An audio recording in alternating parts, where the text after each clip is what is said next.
the 20 signings since you've been here have been either born in the Netherlands or they've played in the Netherlands. Is there something you particularly favour about that type of player, or a player coming through the system in your own country, or is it just a coincidence? No, not for favourite. It is, first of all, it's club decisions, and none of them is only my decision. There's always backed or even brought up through the scouting, recruitment, the technical director and sporting director. So it's it's a decision made by more than only one. But some and you know the players, you know also the personalities, and it has to fit in the finance. And just on Luke Shaw, I know it's unfortunate that a player gets injured, but he has been injury prone. He's not played for United in 6 months. Some supporters weren't happy that he played for England at the Euros. For him to come back and get injured, is that just bad luck, or is he going to have to change his conditioning? What do you make of that situation? First season when I was here, he played many games, so I'm very confident we will get him back in this shape. And he's only 29 years old already. Played many games for Manchester United, and if I talk with Luke, he's so committed, he's so united, and I'm sure, I have strong belief he will return quickly and he will contribute to our levels. Thank you. Laurie. Erik, what do you want to see from Joshua Zirkzee before you start him in a Premier League game? Is he ready to start? And what do you make of the sort of front positions? Because you've got Garnacho coming back, Ahmad's looked good, but also Marcus is there as well. How do you fit all those pieces together? Oh, I'm so happy I have those choices, and but that fits for all. I would say all units, all positions. We need a number of players in going into this season. We think about 60 games, so it will be the survival of the fittest.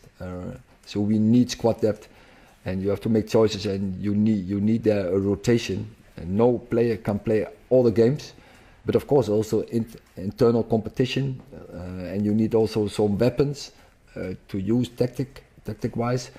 So I'm very happy we have those numbers, and we have quality players. And so we can make our choices, but we have quality players also with different abilities, and that is good to have them in the squad. Just on Zirkzee, is he ready to start, do you think? I think he's close, but so that is one of the complications. We don't have a pre-season with him, so we need him.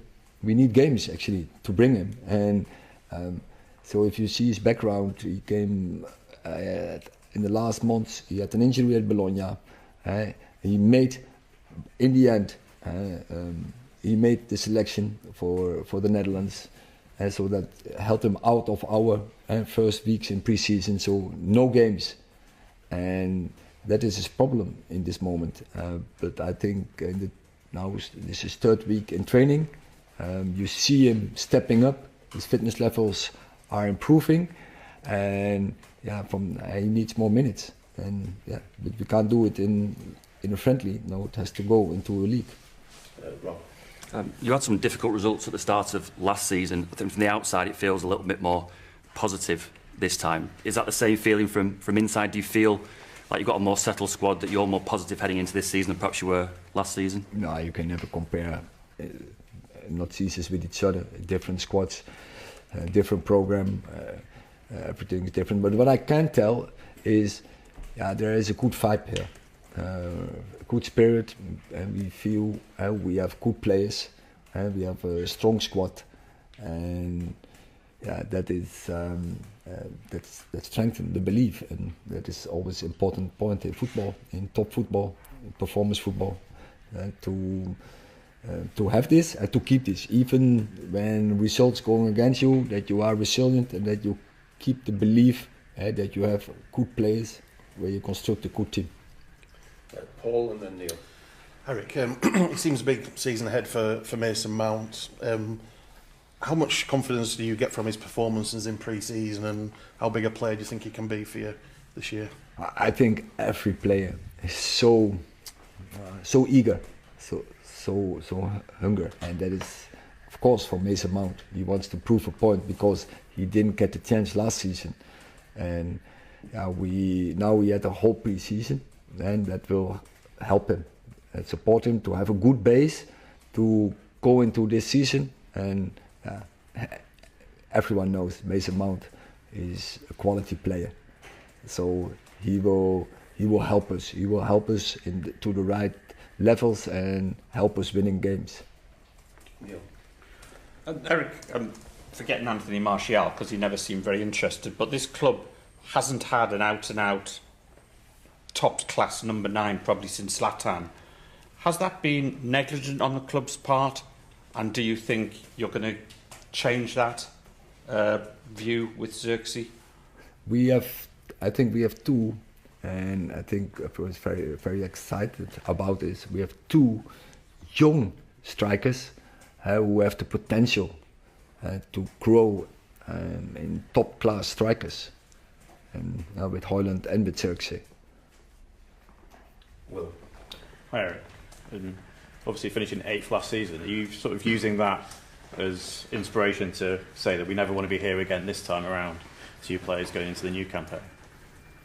We won also 2 trophies, so that gives us belief that we are capable of winning.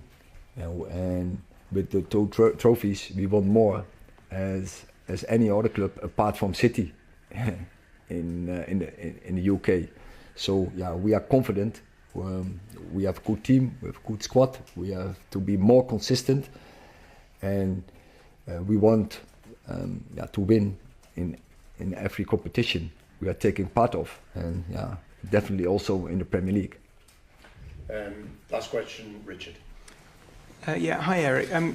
When you had Matthijs de Ligt at Ajax, he kind of looked as though he was going to be one of the outstanding centre-backs of his generation. Just wonder what you think of his career since then, and whether you feel he's realised his potential since you last worked with him? Oh, he has fantastic potential. But Matthijs turns 25 this week, and he has, I think, almost 375 games for Ajax, Juventus, and Bayern Munich under the belt, they say here. So that is incredible. And now he's turning in his best years, and he has great skills as a football, but also as real character, real personality. And I think I'm very pleased to have him here. Okay, thank you very much. Thank you.